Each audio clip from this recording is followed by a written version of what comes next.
Hello, I am Pankaj Sharma from PM Expert. Today we will learn a simple and powerful tool called the Stakeholder Engagement Assessment Matrix. First, we need the 5 levels of engagement. They are unaware, resistant, neutral, supportive, and leading. Think of these as a scale from not knowing anything to actively leading the project. Now, we build the matrix. The rows are the stakeholders. The columns are the engagement levels. We put a letter C for their current level and a letter D for our desired level. Here is an example matrix. Now we analyze the gaps. If the C and D are in the same box, there is no gap. For example, the technical team has C and D in the same supportive box. But if C and D are in different boxes, we have a gap.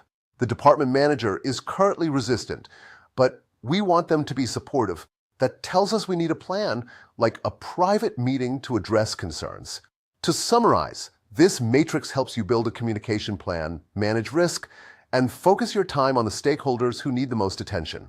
When everyone is engaged at the right level, the project is far more likely to succeed. Thanks for watching. This is Pankaj Sharma from PM Expert.